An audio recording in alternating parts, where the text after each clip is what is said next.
Terima kasih Bapa, biar pujian ini bukan hanya sekedar keluar dari mulut kami, tapi dari hati kami. Bahwa kami mau sungguh-sungguh mengikuti Tuhan, mengikuti jalan-jalan-Mu Tuhan. Dan biarlah Engkau penuh di dalam kami Bapa, berbicara bagi kami hari ini Tuhan. Sampaikan kebenaran-Mu bagi kami, biar kuasa Tuhan penuh dalam hidup kami, agar kami menjadi orang-orang yang percaya kepadamu, dan kami maksimal di dalam hidup selama kami masih ada dalam dunia ini Tuhan. Biar Tuhan beri kami kuasa-Mu untuk kami boleh berjalan mengiring Engkau, dan hidup kami boleh berdampak bagi banyak orang. Urapi hamba-Mu yang tidak ada apa-apanya, urapi setiap kami Tuhan. Kami buka hati bagi firman Tuhan. Yang percaya Tuhan di tengah kita, memberkati kita, katakan bersama amin, amin, amin. Tepuk tangan buat Tuhan Yesus. Silakan duduk. Shalom Bapak Ibu. Bagaimana kabarnya hari ini? Luar biasa, karena kita punya Tuhan yang luar biasa. Berapa banyak yang percaya bahwa kita mempercayai, mengikuti Tuhan yang berkuasa? Angkat tangan saudara, ya. Ketika kita mengikuti Tuhan yang berkuasa, maka Tuhan itu juga ingin memanifestasikan kuasanya di dalam hidup kita, sehingga kita nggak jadi orang Kristen yang biasa-biasa saja, tapi kita menjadi orang Kristen yang luar biasa. Ya, apa yang dimaksud dengan luar biasa, saudara? Ya, bukan karena kita lebih kaya atau lebih apa, itu hanya bonus, tetapi hidup kita bisa berdampak bagi banyak orang. Kita baca dulu bersama Efesus pasal 3 ayat yang ke-20 dan ayat yang ke-21. Efesus pasal 3 ayat 20 dan ayat yang ke-21 kita baca bersama saudara. Firman Tuhan di sana berkata demikian, ya. Baca sama-sama 1 2 3. Bagi Dialah yang dapat melakukan jauh lebih banyak daripada yang kita doakan atau pikirkan, seperti yang ternyata dari kuasa yang bekerja di dalam kita. 21. Bagi Dialah kemuliaan di dalam jemaat dan di dalam Kristus Yesus turun-temurun sampai selama-lamanya. Saya pengen ditayangkan ayat yang ke-20 tadi saudara. Ya, kita baca sekali lagi 1 2 3. Bagi Dialah yang dapat melakukan jauh lebih banyak dari apa yang kita doakan dan pikirkan, seperti yang ternyata dari kuasa yang bekerja di dalam kita. Saudara, ayat ini berkata bahwa Tuhan dapat melakukan jauh lebih banyak dari apa yang kita doakan. Bukan hanya apa yang kita doakan, tapi apa yang kita pikirkan. Jadi hari ini kalau saya bertanya, apa yang sedang menjadi pergumulan doa saudara? Ya, atau nggak ada pergumulan? Kalau sudah nggak ada pergumulan, saya pulang sekarang. Berarti saudara udah nggak butuh firman, ya. Saya percaya kita semua pasti punya pergumulan, punya doa, punya pokok doa yang kita bawa kepada Tuhan. Entah mungkin ada orang tua yang berkata, saya berdoa buat anak saya supaya dia bertobat, Bu. Ada juga istri yang berkata, saya ini sedang bergumul supaya suami saya bertobat, Bu. Ada yang berkata, saya ini sedang bergumul supaya pekerjaan saya dipulihkan, Bu. Ada yang sedang bergumul mungkin supaya saya bisa punya anak, Bu. Kalau ditanya semua pergumulan jemaat itu banyak. Dan ayat ini dengan jelas berkata bahwa Tuhan Yesus dapat melakukan jauh lebih besar, jauh lebih banyak dari apa yang kita doakan dan apa yang kita pikirkan. Kata Rasul Paulus, seperti yang ternyata dari kuasa yang bekerja, ya, di dalam kita. Saudara, sebagai orang Kristen percaya Yesus, kita harus mengalami yang namanya kuasa Tuhan. Bahkan hidup kita harus dipenuhi dengan kuasa Tuhan. Tapi banyak orang Kristen tidak mengalami. Dia datang, pergi, pulang, ya, hari Minggu ke gereja, dia ibadah, bahkan mungkin dia pelayan. Ini panas memang ya saudara, nerakanya mulai bocor ini. Ya, atau mungkin karena lampu ya di depan sini, ya, enggak apa-apa. Saudara, ya, banyak orang Kristen yang tidak mengalami janji Tuhan, tidak mengalami kuasa Tuhan. Kenapa saudara? Hidupnya begitu-begitu aja, bahkan perubahan hidup pun tidak terjadi. Saya pengen kita sama-sama belajar dari firman Tuhan. Mari kita buka bersama Keluaran pasal yang ketiga. Ini adalah sebuah kisah tentang bagaimana ketika Musa dipanggil oleh Tuhan untuk membawa keluar bangsa Israel keluar dari tanah perbudakan menuju tanah perjanjian. Keluaran pasal yang ketiga kita baca bersama saudara. Ya, mari kita buka pasal yang Keluaran pasal yang ketiga mulai dari ayat yang pertama saudara ya. Saya pengen kita semua mengerti ya, Tuhan yang sudah memanggil kita sama dengan Tuhan yang memanggil Musa. Tuhan yang memanggil kita untuk percaya kepada Dia sama dengan Tuhan yang membawa keluar bangsa Israel dari tanah perbudakan di Mesir menuju ke tanah perjanjian. Iya, kita baca bersama. Ayat yang pertama berkata di sana, adapun Musa, ia biasa menggembalakan kambing domba Yitro mertuanya, imam di Midian. Sekali ketika ia menggiring kambing domba itu ke seberang padang gurun, sampailah ia ke gunung Allah, yakni gunung Horeb. Ayat 2, lalu malaikat Tuhan menampakkan diri kepadanya di dalam nyala api yang keluar dari semak duri. Lalu ia melihat dan tampaklah semak duri itu menyala tetapi tidak dimakan api. Musa berkata, baiklah aku menyimpang ke sana untuk memeriksa penglihatan yang hebat itu. Mengapakah tidak terbakar semak duri itu? Ketika dilihat Tuhan bahwa Musa menyimpang untuk memeriksa, berserulah Allah dari tengah-tengah semak duri itu kepadanya, Musa, Musa. Dan ia menjawab, ya Allah. Lalu ia berfirman, jangan datang dekat-dekat, tanggalkanlah kasutmu dari kakimu, sebab tempat di mana engkau berdiri itu adalah tanah yang kudus. Sampai di situ dulu saudara. Jadi ceritanya Musa ini tadinya dia adalah orang Ibrani asli, dia lahir dari keturunan Ibrani. Dan ketika itu kita tahu ceritanya bersama, raja akan membunuh bayi-bayi yang lahir di Mesir. Dan akhirnya Musa dihanyutkan di sungai. Ya, di sungai apa saudara? Bukan Ciliwung. Ya, di sungai Nil. Dan akhirnya dia dipungut oleh siapa? Oleh putri, ya, putrinya Fir'aun. Lalu dia dibesarkan sebagai pangeran di istana di Mesir. Ketika itu Musa sudah bertumbuh menjadi dewasa, dia melihat-lihat keluar, kok orang Mesir ini memperbudak orang Ibrani. Mereka memukul dengan tidak ada peri kemanusiaan, mereka dijajah, diperbudak. Satu saat ketika Musa melihat ada orang Mesir yang sedang mengganggu orang Israel, sedang berlaku tidak semena-mena, Musa membunuh orang Mesir itu. Lalu mayatnya dikubur, ditaruh ditanami dengan pasir. Dan akhirnya ketahuan sama Fir'aun dan Musa mau dibunuh ya oleh Fir'aun. Akhirnya dia melarikan diri saudara ya. Saudara sebagai orang Kristen harus tahu kisah di Alkitab. Amin. Ya, mau cerita sama orang nggak ngerti, lebih ngerti drama Korea. Ya kalau cerita tentang drama Korea, kamu tahu nggak si ini itu akhirnya dia selingkuh loh sama ini. Saya tuh banyak lihat orang Kristen tuh begitu ya, tapi kisah Alkitab tuh nggak tahu. Ya maka bertobatlah, makanya tolong subscribe channel Debbie Basir TV supaya saudara belajar setiap malam jam 8 malam itu ada pendalaman Alkitab. Ya dari kitab Kejadian sekarang sudah di Hakim-Hakim saudara.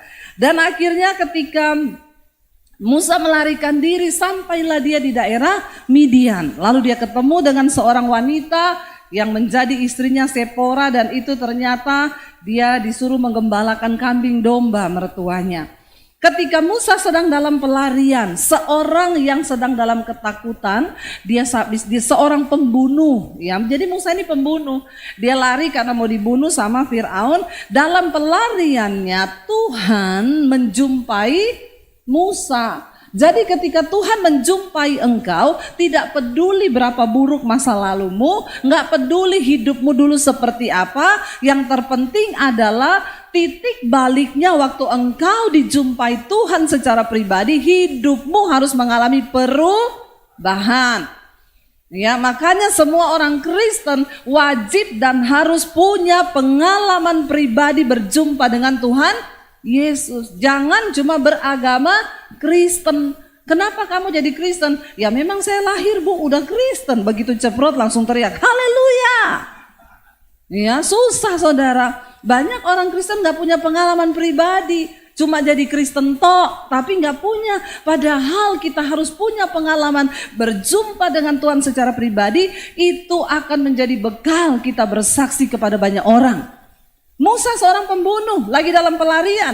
Tiba-tiba Tuhan menampakkan diri kepadanya, ada api yang menyala di semak duri, tapi semak itu tidak terbakar. Lalu Musa kaget, loh ada api, kenapa tapi nggak terbakar? Dia tertarik untuk menyelidiki ada apa di situ. Ketika Musa mendekat, tiba-tiba Tuhan berseru kepadanya, Musa, Musa, tanggalkanlah kasutmu, sebab tempat di mana engkau berdiri itu adalah tempat yang kudus. Pertama kali Tuhan memanggil hidup kita, maka yang pertama Tuhan akan lakukan dalam hidup kita adalah menguduskan hidup kita. Sebelum kita menerima kuasa, kita harus dikuduskan terlebih dahulu. Makanya orang yang berjumpa dengan Tuhan secara pribadi, tahap pertama, dia dikuduskan oleh Tuhan, baru boleh melayani Tuhan. Sekarang banyak orang tidak kudus, berdiri di mimbar. Ya, sembarangan berdiri di mimbar, dia turun, dia berzina, dia selingkuh, dia homoseksual, dia lesbi. Bertobat saudara. Ini Pak, ini bukan panggung, ini mimbar. Makanya para pelayan Tuhan saya mau bilang, engkau mau gagah-gagahan di sini, mau apa, ingat Tuhan yang menilai hidup kita. Tuhan yang menilai, nggak usah pura-pura, karena kita bisa pencitraan sama orang, tapi sama Tuhan tidak bisa saudara. Ketika pertama kali Tuhan memanggil hidup kita, maka proses pertama yang akan Tuhan lakukan adalah dia suruh kita untuk menguduskan diri, karena Allah kita adalah Allah yang kudus, dan tanpa kekudusan tidak mungkin kita mengalami perjumpaan dengan Tuhan. Syaratnya hidup kudus, buang dosa. Ya, yang masih suka selingkuh, enggak usah angkat tangan. Di dalam hati saja bertobat. Ya, hati-hati Bapak Ibu, kita ini ada saatnya nanti satu saat kita semua mati, dipanggil Tuhan. Dan tidak ada satupun yang tahu tanggal matinya kapan. Ada di sini yang tahu tanggal matinya tanggal berapa? Nggak ada yang tahu kan? Kenapa Tuhan nggak kasih tahu tanggal mati kita? Kenapa? Supaya kita hidup berjaga-jaga. Karena kalau Tuhan kasih tahu kamu mati nanti umur 50 lebih 1 hari. Saya yakin ini orang berdosa sampai umur 50 pas 1 harinya dia kosongin untuk bertobat. Karena mau mati, ya berdosa terus, tiba-tiba besoknya mau mati, kudus dia, pakai baju putih-putih, ketemu orang, mau kemana kamu? Haleluya, ya kenapa lu beda? Shalom. Kenapa tiba-tiba jadi begitu? Besok mau mati. Ya kalau orang tahu besok dia mau mati, pasti hari ini dia mau kudus, benar nggak Bapak Ibu? Ya, kan masalahnya Tuhan nggak kasih tahu tanggal mati kita tanggal berapa, makanya kita harus berjaga-jaga. Teman saya kemarin tuh saudara, suaminya meninggal, lagi di kamar di atas mainan handphone, istrinya bilang, Pak aku ke bawah dulu siapin sarapan. Oh iya lagi mainan handphone, 30 menit istrinya siapin makanan, naik ke atas udah mati lagi pegang handphone di kasur. Siapa yang tahu coba ya hidup ini, betapa singkatnya hidup kita. 30 menit tok, nggak ada yang tahu. Amin Bapak Ibu, nggak usah lihat kipas angin, lihat saya saja. Inilah terbukti kekepoan orang Kristen ya. Ini cuma ngurus kipas, nggak usah dilihat, lihat saya saja ya. Jangan gagal fokus. Haleluya, puji Tuhan, angin sorga berhembus. Oh ya, dahsyat saudara ya. Terima kasih ya Pak, upahmu besar di sorga dan juga di bumi. Kalau cuma di sorga kelamaan. Bapak Ibu, akhirnya saudara kita melihat nggak ada yang tahu hidup ini, ya. Nggak usah sampai 30 menit. Teman saya ya dari Palu ke Jakarta saudara. Cuma nunggu bagasi, istrinya bilang sama suaminya, Pak aku ke toilet sebentar kebelet, kamu nunggu bagasi kita kalau lewat liatin. Nunggu di bagasi, istrinya ke toilet ya nggak ada 10 menit, balik. Loh suamiku kok nggak ada ya? Itu orang berkerumun kenapa ya? Dia lari saudara, lihat suaminya udah jatuh, meninggal di tempat di bandara. Nggak ada 10 menit. Kenapa kita harus hidup takut akan Tuhan? Karena kita nggak pernah tahu apa yang akan terjadi bahkan 1 menit ke depan. Katakan amin. Jangan sombong bikin dosa terus, bertobat. Ya, Musa dikatakan Tuhan tanggalkan kasutmu sebab tempat di mana engkau berdiri itu adalah tempat yang kudus. Kita datang ke gereja, kita tahu kita mau berjumpa dengan Tuhan. Maka betapa penting hidup kita harus kudus, saudara. Orang yang hidup dalam kekudusan, mereka lah yang akan mengalami kuasa Tuhan. Gak mungkin saudara kita akan mengalami kuasa Tuhan kalau kita gak kudus. Saya percaya hari ini bapak-bapak yang masih suka selingkuh hari ini bertobat. Amin bapak-bapak. Gak ada yang amin loh. Katanya bapak-bapak ini jebakan ini. Bu Devi bilang amin, bapak-bapak kalau ada satu bapak yang bilang amin, wah ini berarti selingkuh nih. Bertobat ya. Puji Tuhan bapak-bapak tidak termakan umpan pagi hari ini. Tapi kalau ada, bertobatlah. Ya, saya ketemu seorang ibu, suaminya meninggal saudara beberapa bulan yang lalu. Saya belum sempat kasih kabar dan belum sempat ketemu dia. Pas ketemu, Bu, saya turut berduka cita ya Bu. Dia tarik saya, Bu, enggak usah berduka cita Bu. Kenapa? Memang dia tuh pantas mati. Kenapa Bu? Ibu tahu setelah dia mati Bu. Saya itu buka handphonenya Bu, baru ketahuan dia selingkuh sama janda. Udah lama dia pelihara janda itu. Bapak-bapak dan juga ibu-ibu, karena kalau saya cuma ngomong bapak-bapak protes. Ya katanya Ibu Debbie itu selalu cuma ngomong bapak-bapak. Padahal bapak-bapak selingkuhnya juga sama ibu-ibu. Iya juga ya, saya pikir-pikir betul juga ya. Bapak-bapak selingkuh, tapi sekarang juga banyak bapak-bapak selingkuh Joko sama Bambang. Ini lebih parah lagi nih ya. Bahaya loh, memang bener ada loh yang konseling sama saya istrinya. Saya tuh curiga suami saya selingkuh Bu. Tiap malam itu handphone dipegang. Setelah saya selidiki Bu, ternyata selingkuhnya sama cowok. Ngeri loh, ini dunia akhir zaman benar. Lalu saudara baru ketahuan setelah mati. Jadi bapak-bapak, ya karena ini yang kasusnya ibu-ibu ya, makanya saya ngomongnya sama bapak-bapak. Dan juga ibu-ibu, hati-hati. Kalau engkau mati satu saat nanti, semua akan terbuka. Karena Tuhan berkata, tidak ada satupun yang tersembunyi yang tidak akan dibukakan. Semua pasti terbuka. Jadi sebelum Tuhan yang buka, mending kita bertobat. Amin. Ya, bertobat. Ya, banyak orang bilang gini, kenapa ya Bu orang-orang baik itu matinya cepat? Tidak semua saudara. Ya, memang orang yang berdosa itu kayaknya matinya lama. Karena saudara ya firman Tuhan berkata Tuhan tidak berkenan pada kematian orang fasik, tetapi pada pertobatannya. Kenapa orang-orang itu yang jahat tidak mati-mati? Karena kita lihat nih jahat tapi kok tidak mati-mati ya. Karena Tuhan masih kasih kesempatan. Tapi kalau nggak tobat juga, maka ya Tuhan cabut loh nyawanya. Itu istrinya cerita sama saya. Ibu tahu Bu, 2 minggu sebelum suami saya kena serangan jantung, mati mendadak. Itu saya tuh berdoa. Saya tuh bertanya sama Tuhan, Tuhan kenapa ya usaha kami kayaknya baru mau maju sudah ada tantangan. Kayaknya begini sudah begini. Kenapa ya Tuhan? Lalu saudara, ya Tuhan itu menjawab dia. Tuhan tuh ngomong, katanya Tuhan jawab gini, ya bukan tanganku kurang panjang untuk menolongmu, bukan telingaku kurang tajam, tapi dosamu itu yang menjadi penghalang. Lalu dia bilang ke suaminya, dia bilang, Pak aku tuh berdoa kayak begini, Tuhan tuh bilang begini, ya kamu ada nggak dosa yang kamu sembunyikan? Wah marah suaminya, saudara nggak terima. Ngapain sih kamu kayak gitu-gitu ngomong dosa. Biasanya bapak-bapak kalau ditanya marah biasa betul itu ibu-ibu. Ya, jadi bapak-bapak nggak usah emosi kalau memang nggak benar ditanya istri, jawab aja. Ya jangan bilang istri saya ini terlalu cerewet. Memang istri itu pengawasnya suami. Tuhan tempatkan di sampingmu untuk menjadi penolong. Makanya bersyukur kalau dapat istri itu yang sayang, mencemburui. Itu berarti dia menjaga bapak-bapak, amin. Tapi ibu-ibu juga jangan kebangetan ya. Di mana suaminya pergi, di mana kamu? Video call, coba. Tak lihat bener nggak video call ya, video call ngeri saudara ya. Video call juga, walaupun di video call kalau memang bapaknya itu tukang berbuat jahat. Saya pernah sama suami pelayanan ketemu pejabat saudara, mereka masuk ke ruang VIP di ruang tunggu, ada 3 pejabat ya, ada SPG cantik juga 3, diikuti ajudan ya, masuk ke ruang VIP. Saya colek suami saya, pejabat dengan 3 cewek-cewek. Ya begitu naik, kebetulan kami pelayanan waktu itu dibeliin kelas bisnis kelas ya. Bukan saya yang minta, dikasih saudara. Saya mintanya ekonomi tapi dikasih bisnis, ya sudah nikmati aja ya. Tapi jangan pendeta minta bisnis kelas, minta aja ekonomi, dikasih bisnis itu anugerah.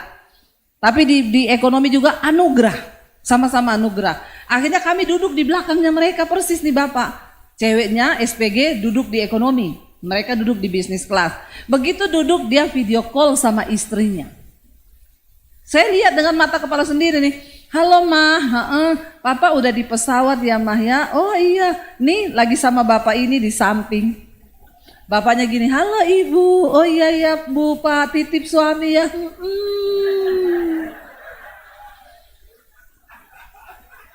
Biar mau video call, kalau memang ya percuma ya. Kalau orang itu berdosa, saya colek suami saya. Pinter banget ya, SPG-nya cewek-ceweknya suruh duduk di ekonomi. Coba waktu di ruang VIP dia video call sama istrinya ada cewek-cewek. Itulah saudara, istrimu mungkin tidak melihat engkau, tapi mata Tuhan melihatmu. Ya, ada banyak saksi di sekeliling kita kata kitab Ibrani. Karena itu tanggalkan dosamu yang merintangi, karena di sekelilingmu banyak saksi. Saksi hidup kita yang pertama Tuhan. Mata Tuhan menjelajah ke seluruh bumi melihat orang baik dan orang jahat. Yang kedua saksi hidup kita siapa? Malaikat. Yang ketiga siapa? Setan. Setan bisa lihat saudara walaupun saudara gak bisa lihat setan. Amin. Saudara di gereja sini ibadah keren, lompat-lompat. Saudara keluar dari pintu itu, setan lihat hidupmu. Jangan cuma pintar di gereja. Ya, kekristenanmu itu diuji waktu engkau keluar dari pintu itu. Di sini semua lagi kudus, nggak ada yang merokok, nggak ada yang selingkuh, ya nggak ada yang datang sama selingkuhannya kan? Ya, semua lagi hebat. Kalau di gereja nggak ada yang merokok. Waktu engkau keluar dari pintu itu, makanya setan tuh nggak pernah takut. Gereja penuh, jemaatnya 30.000, setan nggak pernah takut. Setan bilang selama mereka tidak melakukan firman, selama mereka tidak hidup kudus, biarin aja gereja penuh. Kata setan, gak usah diganggu, biarin aja, dagingnya itu sudah lebih gede. Makanya di gereja-gereja di kota besar setan sudah tidak bekerja, setan cuma kontrol. Lancar coy, lancar kata setan. Ya, yang penting lancar ya. Hati-hati Bapak Ibu. Saya selalu mengingatkan jemaat. Kitab Yakobus, Alkitab berkata gini, engkau percaya hanya ada satu Allah saja, setan juga percaya akan hal itu. Ya. Jadi kalau level iman kita cuma sampai dipercaya, maka kita satu level sama. Amin. Iya, kalau engkau cuma dipercaya toh imanmu setiap minggu ke gereja, maaf, Alkitab bilang setan juga percaya. Apa yang membedakan kita sama setan? Sama-sama percaya. Tapi setan tidak akan pernah mungkin melakukan firman. Setan gak akan pernah mungkin hidup dalam kekudusan. Tapi kita harus melakukan firman Tuhan. Itu bedanya, makanya jangan sampai kita tertipu. Ketika Musa sedang dalam keadaan melarikan diri, dia menjadi seorang pembunuh, tidak peduli masa lalumu apa. Kalau engkau mengalami kuasa Tuhan, Tuhan akan diubahkan hidupmu. Kuasanya akan menuntun engkau untuk melakukan pekerjaan yang besar. Lalu Musa akhirnya saudara, ya ayat 6 berkata, lagi ia berfirman, akulah Allah ayahmu, Allah Abraham, Allah Ishak dan Allah Yakub. Lalu Musa menutupi mukanya sebab ia takut memandang Allah. Ayat 7, dan Tuhan berfirman, aku telah memperhatikan sungguh kesengsaraan umatku di tanah Mesir, dan aku telah mendengar seruan mereka yang disebabkan oleh pengerah-pengerah mereka. Ya, aku mengetahui penderitaan mereka. Sebab itu, ayat yang ke-8, ya, aku telah turun untuk melepaskan mereka dari tangan orang Mesir dan menuntun mereka keluar dari negeri itu ke suatu negeri yang baik dan luas, ya. Suatu negeri yang berlimpah-limpah susu dan madunya, ya, ke tempat orang Kanaan, orang Het, orang Amori, orang Feris, orang Hewi dan orang Yebus. Sekarang seruan orang Israel telah sampai kepadaku, juga telah kulihat betapa kerasnya orang Mesir menindas mereka. Ayat 10. Jadi sekarang pergilah, aku mengutus engkau kepada Fir'aun untuk membawa umatku orang Israel keluar dari Mesir. Siapa Musa? Dia seorang pecundang, dia sedang melarikan diri, dia seorang pembunuh. Tapi Tuhan memilih dia. Ayat yang ke-11, tetapi Musa berkata kepada Allah, perhatikan, siapakah aku ini?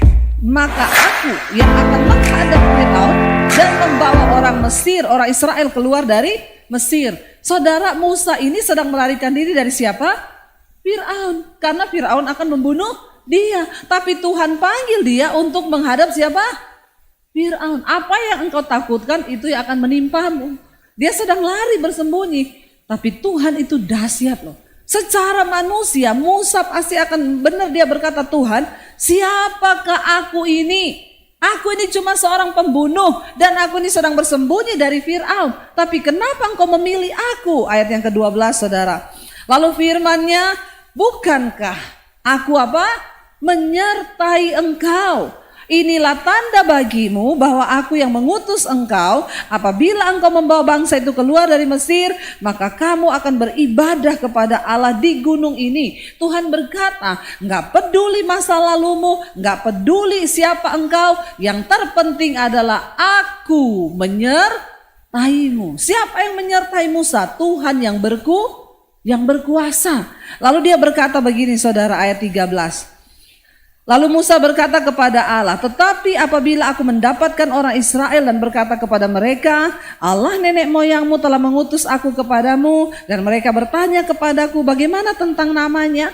Apakah yang harus kujawab kepada mereka? Musa bilang, Tuhan, kalau aku ketemu bangsa Israel, lalu aku bilang, Tuhanmu menyuruh aku untuk membawa engkau keluar. Lalu bangsa Israel tanya, Tuhan, siapa Tuhan yang mana?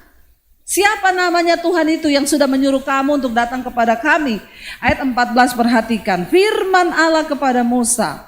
Aku adalah aku. Lagi firman-Nya, beginilah kau katakan kepada orang Israel. Akulah aku yang telah mengutus aku kepadamu. Saudara, kalau kita lihat di sini saudara, kayaknya ini simpel dan biasa. Tuhan memperkenalkan dirinya. Katakan kepada orang Israel, aku adalah aku. Apa artinya nama Tuhan ini saudara? Aku adalah aku, itu berarti aku akan menjadi seperti apa yang engkau pikirkan. Katakan, amin. Aku adalah aku seperti apa yang engkau sedang imani hari ini. Kita tahu bersama di dalam Alkitab nama-nama Allah itu banyak. Yang pertama dikatakan dia adalah Allah Yehova Jireh. Allah yang menyediakan segala kebutuhan hidup kita.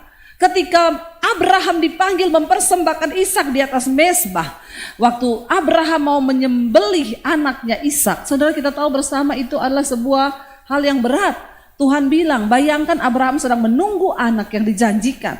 Ketika Ishak lahir dengan segala kemustahilan, lalu Abraham mulai menyayangi Ishak. Lalu Tuhan berfirman, Abraham, persembahkan anakmu yang kau kasihi itu. Yang satu-satunya yang kau kasihi. Mungkin akan beda ceritanya waktu Tuhan bilang, Abraham, persembahkan anakmu yang nomor 13. Yang peminum, pemabok itu, yang kau jengkel itu. Wah, itu pasti Abraham dengan sukacita. Yes Tuhan, kenapa gak dari dulu? Ya, tapi ini Tuhan ngomong, persembahkan anakmu yang satu-satunya itu yang engkau kasihi. Abraham naik ketika dia akan menyembelih Ishak. Tiba-tiba di situ ada anak domba dan Tuhan berfirman, akulah Allah Yehova Jireh, Allah yang menyediakan. Tuhan akan menjadi seperti apa yang engkau pikirkan. Kalau engkau cuma santai merasa ya Tuhan itu hanya sekedar ya kalau aku ada butuh aja aku datang, maka dia akan seperti itu. Tapi ketika engkau menyerahkan seluruh hidupmu baginya, sebab engkau percaya bahwa dia Allah yang berkuasa, dia Allah Yehova Jireh, Yehova Rafa, Yehova Sama, dia Allah El Shaddai, dia Adonai, maka itu akan terjadi dalam hidupmu. Bapak Ibu, kita punya Tuhan yang dahsyat.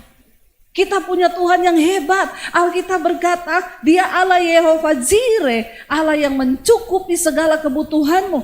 Dia adalah Allah Yehova Rafa. Apa itu? Allah yang sanggup menyembuhkan. Ya, Allah yang sanggup memulihkan. Imani itu, percaya itu saudara. Lalu Alkitab juga berkata dia adalah Yehova Nisi. Apa itu? Allah panji keselamatanku. Waktu kita imani saudara, maka Tuhan akan menjadi seperti apa yang kau percayai, seperti apa yang kau ingini. Saya ketika masa pandemi datang, saya bilang sama suami, jalan terbaik satu-satunya kita jual rumah di Jakarta, kita pulang ke Solo. Karena saya dan suami itu hidup beriman sama Tuhan, kami ini nggak pernah digaji oleh gereja tertentu, kami bukan full timer. Tapi kami hidup dengan iman kepada Tuhan. Dan saya baru menyadari saudara, ternyata kita ini terlalu berani selama ini ikut Tuhan. Nggak pernah ada gaji bulanan. Kami hidup benar-benar hanya, ya kami full time melayani Tuhan. Tapi ya kami hidup dari pelayanan, tapi kita bukan full timer atau digaji saudara. Ya, dan akhirnya makanya saya ini nggak bisa beli rumah cicil, nggak bisa beli apa-apa kredit, karena selalu di bank ditanya, Bu, slip gajinya mana? Saya bilang, saya ada gaji mas. Slipnya, lah itu slipnya nggak ada. Lah ibu gajinya dari mana? Dari sorga mas. Lah terus slipnya gimana Bu? Lah itu dia mas, slipnya dengan iman. Masnya bilang nggak bisa Bu, karena bank nggak bisa terima slip gaji dengan iman Bu. Kebetulan bos kami itu belum beriman. Jadi dari dulu tuh saya sulit saudara, mau beli rumah, mau beli mobil, nyicil tuh nggak bisa kredit, ya karena memang terbenturnya di slip gaji. Nah saya itu baru menyadari ketika pandemi datang, kami ini saya nggak punya tabungan, saya tidak punya emas batangan, nggak punya investasi, nggak punya deposit, nggak punya apa-apa, ya emas saya punya emas Daniel, 80 kilo ini. Tapi dijual enggak laku, nah itu dia. Ya, dan memang tidak dijual karena ini milik pribadi, koleksi pribadi. Saudara, jadi saya tuh bingung waktu kami menghadapi pandemi, memang itu iman diuji ya. Memang ya bersyukur kalau hari ini kita masih hidup. Ya, ketika pandemi datang orang semua ketakutan COVID, sembunyi. Saya bilang sama suami saya, enggak usah sembunyi. Pertama saya juga ketakutan. Apalagi kalau sudah dengar ya masjid di sebelah rumah innalillahi wa inna ilaihi rojiun telah berpulang. Waduh kita sudah tiap hari itu hampir 3-4 kali innalillahi terus. Saya dalam hati saya sudah COVID semakin dekat ke rumah kita. Satu kali Tuhan tuh bicara sama saya waktu saya lagi masak. Tuhan tuh ngomong gini, itu virus tidak terlihat. Tuhan juga tidak terlihat. Tapi kenapa kamu lebih takut virus daripada takut Tuhan? Saya tersadar. Lalu Tuhan tuh ngomong begini saudara, kamu tahu nggak di pandemi ini sudah ada daftar yang akan dipanggil pulang. Kamu mau sembunyi kayak apapun, kalau kamu masuk daftar, kamu dipanggil. Tapi kalau kamu nggak masuk daftar, biar kamu kena COVID berapa kali, kamu udah mati. Jadi itu yang membangkitkan iman saya. Saya panggil suami saya bilang, sudah ada daftar Tuhan bilang. Sekarang kita ini perlu bergumul apa? Di antara kita ini ada ndak yang masuk daftar? Loh benar saudara. Saya bilang mungkin anak kita atau di antara kita berdua. Kita nggak tahu. Itu rahasia Tuhan. Tapi sudah ada daftarnya. Jadi saya sudah bilang kalau misalnya saya masuk daftar saya mati. Ya pesan saya satu. Kamu ndak apa-apa kawin lagi tapi cari yang takut Tuhan. Ya, dia sih ngomongnya gini, aku ndak akan kawin lagi. Pret. Ada saudara pendeta istrinya mati kan. Dia tiap hari ke kuburan bawa kipas angin. Ditanya sama orang, kenapa Bapak bawa kipas angin? Istri saya berpesan, sebelum kuburan saya kering, kamu tidak boleh menikah. Jadi tiap hari dia ke kuburan bawa kipas angin supaya dia cepat Makanya itu bapak-bapak sih begitu ya. Lalu dia bilang sama saya, kalau saya juga masuk daftar, kamu ndak boleh kawin lagi. Ya, kalau perempuan tuh biasanya lebih setia. Suaminya mati dia nggak kawin lagi. Tapi kalau suami ya nggak tahu lah ya, jawab masing-masing di dalam hatimu. Saudara, saya bilang sama suami saya, kita tidak usah takut. Sudah ada daftar yang Tuhan pegang. Jadi kita jalani hidup saja. Saya berdoa Tuhan, kalau saya memang Tuhan izinkan kena COVID dan memang tidak masuk daftar, berarti saya tidak mati. Tidak apa-apa Tuhan, saya mau kena, biar saya bisa bersaksi. Ini orang semua sudah ketakutan seolah-olah mereka itu mati karena COVID. Mereka sudah menggantikan iman daripada Tuhan kepada COVID. Mereka pikir mereka itu mati karena COVID, padahal mati karena memang masuk daftar. COVID itu hanya cara. Jadi saya berdoa begitu. Saya kena yang pertama, awal-awal baru pertama kali kena, kita ketawa-ketawa saudara. Tidak berobat, tidak ke dokter, pokoknya cuma ketawa-ketawa, nggak apa-apa, lewat.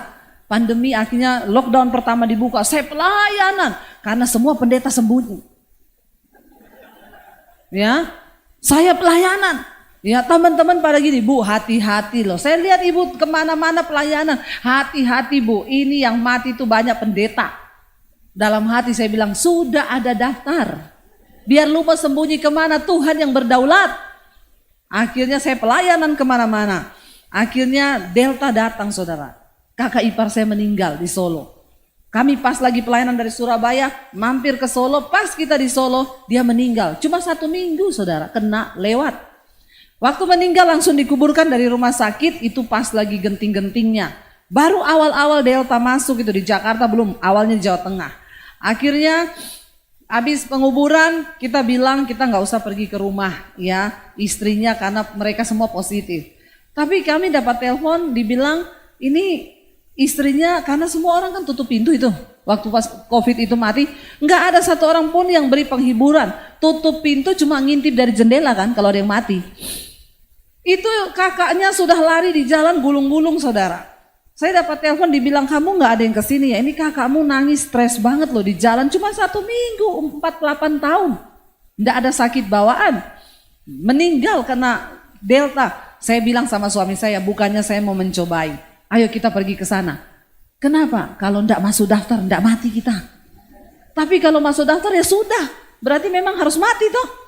Tolong kembalikan imanmu. Makanya saya di tengah pandemi lewat channel saya terus beritakan jangan takut, hidup matimu bukan di tangan COVID tapi di tangan Tuhan.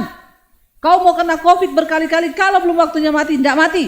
Akhirnya saudara saya pergi, sampai di sana kakaknya bener nangis kan, meluk saya lah ya. Suami saya nggak berani masuk, dia di luar.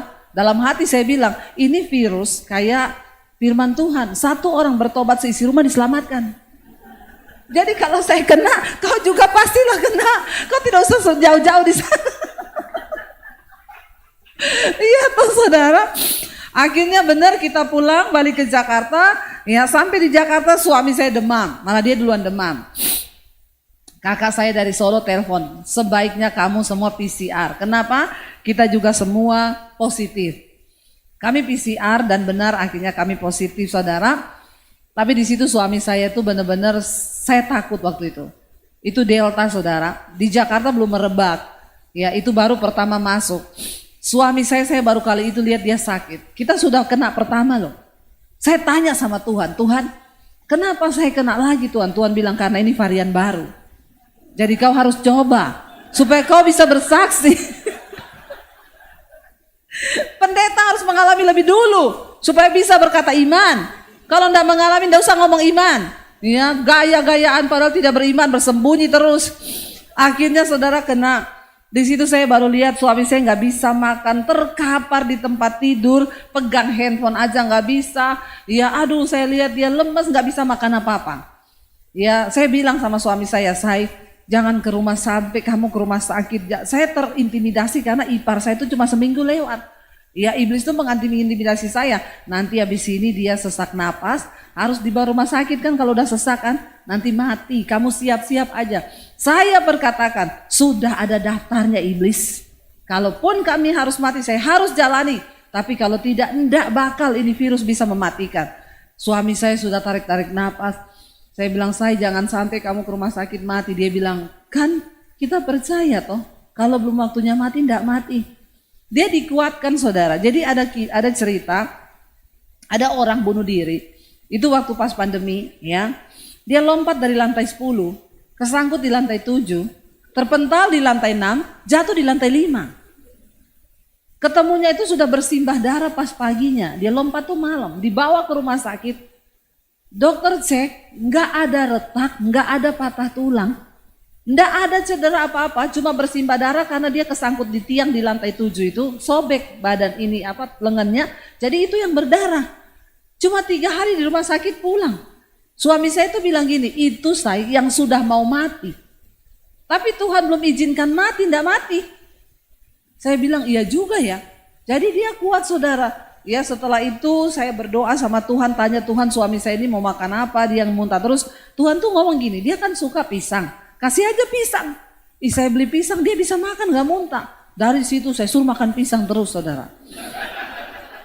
Makanya monyet itu tidak kena corona. Karena monyet makan pisang. Akhirnya dia sembuh. Ya saya juga akhirnya sembuh. Kita gak ke dokter. Karena waktu itu saya tanya itu obat Avigan. Udah 15 juta satu strip. Saya bilang kita gak usah minum obat ya. Karena kalau kita minum obat yang ada kita mati. Bukan karena corona. Kita sesak karena beli obat 15 juta. Uang dari mana? Sesek bener ya. Nggak tahu hidup mau bagaimana, kena corona, nggak ada pelayanan. Ya sudah berharap sama Tuhan. Nggak pakai obat-obatan. Cuma berdoa, minum air hangat, cuma itu toh makan pisang. Ya Tuhan tuh baik. Dan kami perjamuan kudus waktu itu Tuhan ingatkan. Ya kenapa kamu nggak angkat perjamuan kudus? Ya lalu kami angkat perjamuan kudus, malam itu saya muntah, keluar semua riak. Ya, dan besoknya saya sembuh saudara. Dan itu saya bersaksi di situ. Ya ternyata setelah itu Delta merebak di Jakarta. Orang-orang yang mendengarkan kesaksian saya, mereka mempraktekkan perjamuan kudus. Dan banyak sekali yang disembuhkan dengan iman pada waktu itu. Saudara, saya berpikir mau jual rumah.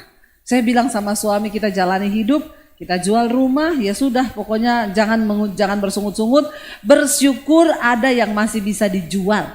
Dulu enggak ada yang bisa dijual, sekarang ada rumah yang bisa dijual. Kadang-kadang kita itu memang manusia itu ya selalu menuntut Tuhan. Dulu enggak punya rumah, dikasih rumah ada masalah, suruh jual rumah marah-marah. Tuhan dulu aku punya rumah, sekarang enggak punya.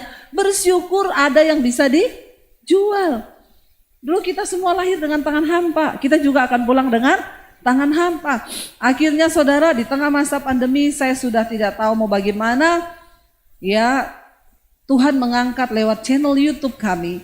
Satu hari channel YouTube saya itu naik 1000 subscribe. Saudara tahu 2019 Tuhan suruh saya bikin YouTube. Tuhan tuh bilang begini, cepat ambil alih dunia media untuk pekabaran Injil. Saya ini kan tidak tahu kalau akan ada pandemi 2020 kan. Saya cuma bilang sama suami, ayo kita bikin apa ya media gini. Saya coba ke Indovision ditolak, saya coba gini tapi nggak ada jalan. Akhirnya Tuhan kasih ketemu YouTube ini. Ketika kita bikin pertama kali awal-awal cuma syuting pakai handphone karena memang nggak punya peralatan. Tapi akhirnya ya kita nggak menyangka ketika saya tuh suruh bikin studio kecil ukuran 3x3 di samping kamar saya ada ruangan. Ya dulu teras, saya bilang kita bikin studio. Tukangnya bikin saudara. Begitu studio itu jadi, itu pas Februari pas pandemi masuk. Tapi kami sudah punya studio. Dan akhirnya kami mulai syuting di situ. Awal-awal pandemi ya saya mulai tayang mesbah doa itu juga tidak secara kita cari-cari bikin konten apa ya apa enggak kepikiran. Jadi saya dapat inbox dari handphone saya, dia tulis begini, selamat Debbie Basir TV, kamu bisa live langsung dari handphone. Nah saya itu iseng, saya pencet gambar kamera. Tiba-tiba saya live itu di YouTube.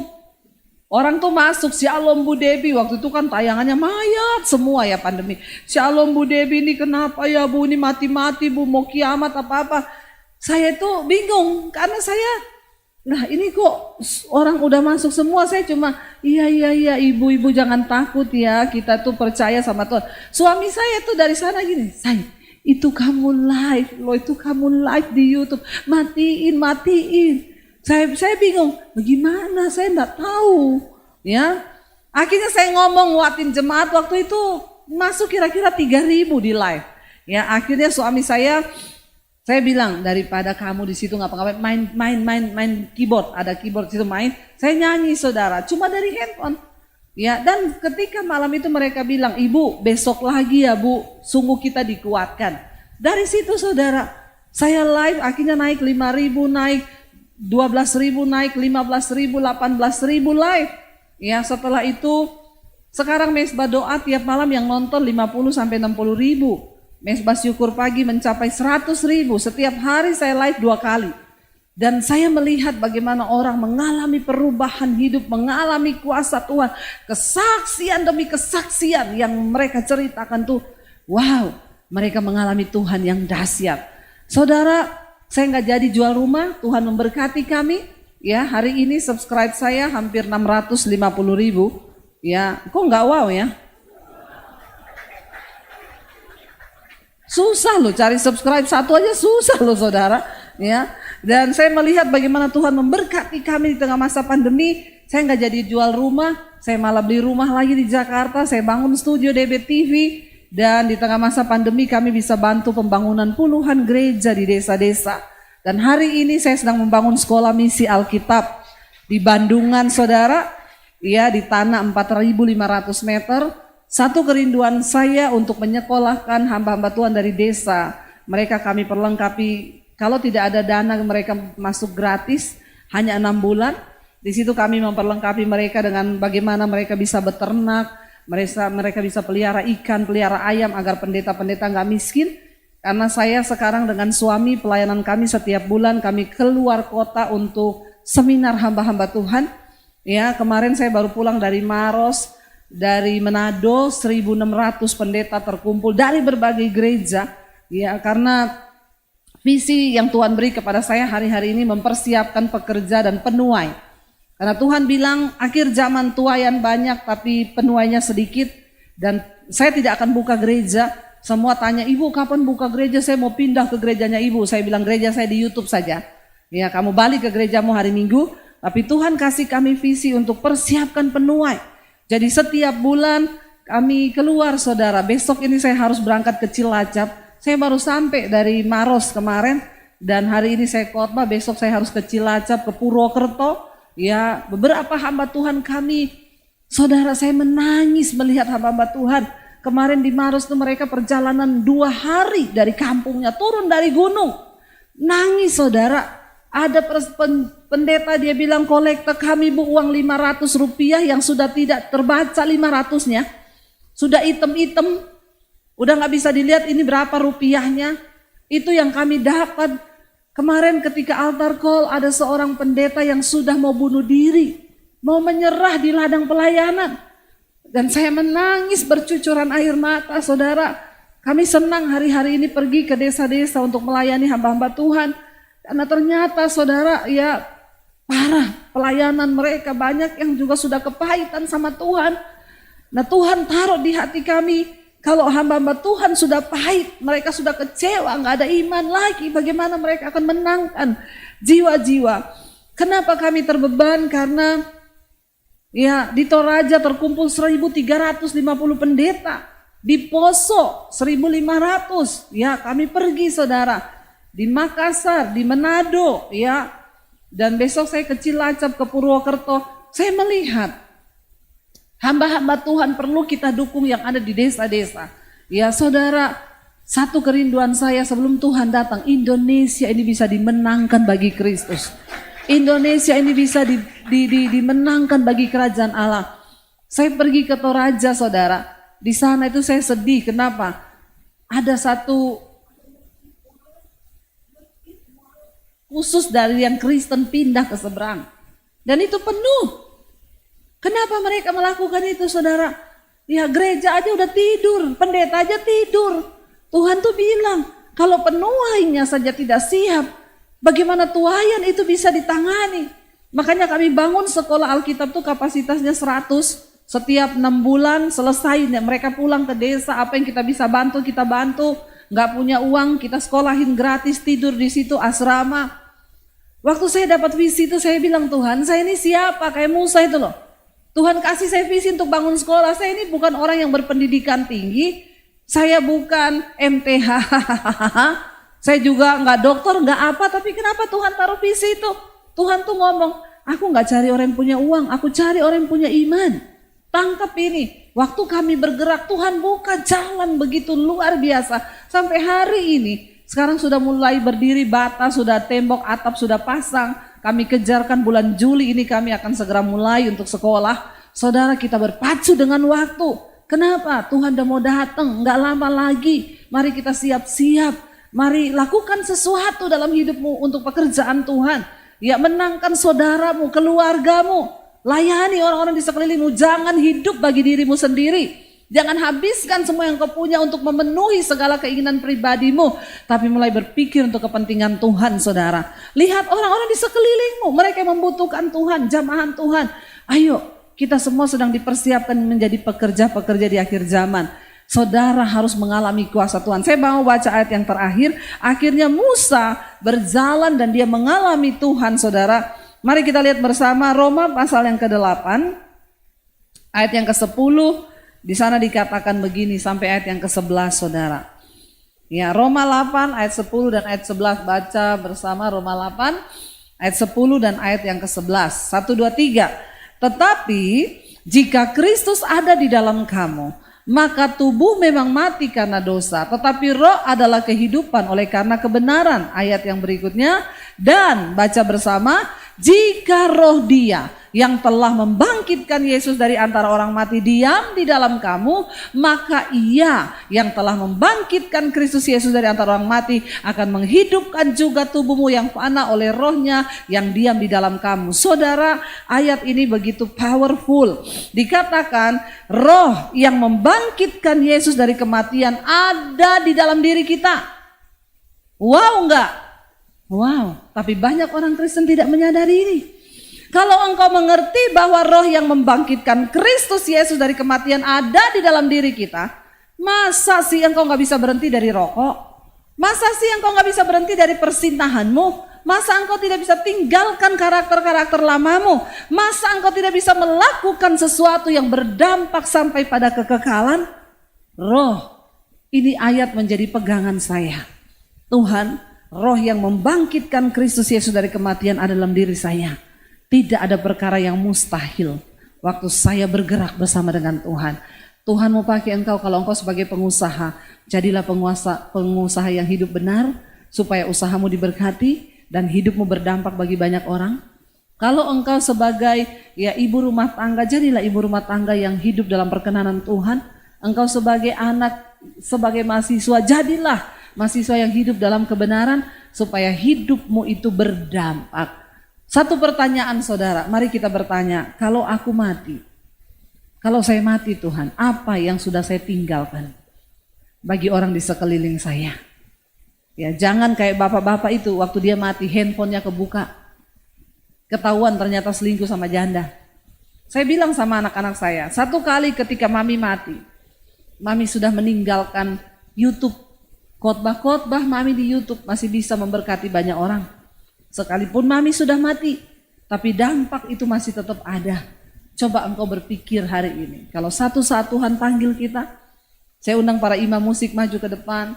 Saudara, kalau Tuhan panggil kita, apa yang sudah kita tinggalkan? Hari ini mari kita hidupi kuasa Tuhan dalam hidup kita, supaya kita menjadi orang-orang yang luar biasa, berdampak ya, karena hidup kita bukan milik kita lagi tetapi Tuhan. Ketika Musa dipanggil, dia seorang pembunuh, tapi dia bersepakat dengan Tuhan. Dan dia melakukan perkara-perkara yang besar. Dia membelah laut, dia melakukan sesuatu yang dahsyat, dia bawa bangsa Israel keluar dari tanah perbudakan. Hari ini kita mau katakan di hadapan Tuhan, aku punya Tuhan yang besar. Tuhan yang telah berjanji dan dia pasti sanggup menggenapi. Asalkan kita bersepakat dengan Tuhan, pasti saudara engkau mengalami kuasanya. Bangkit berdiri bersama. Hampiri Tuhan, katakan di hadapan Tuhan. Yes Lord, aku punya Tuhan yang besar, yang telah berjanji dan sanggup menggenapi. Imanku bersepakat percaya kuasanya, ku terima sekarang.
Mari tutup matamu dalam hadirat Tuhan. Saudara, gak peduli masa lalu, tidak peduli kegagalan yang pernah kau alami.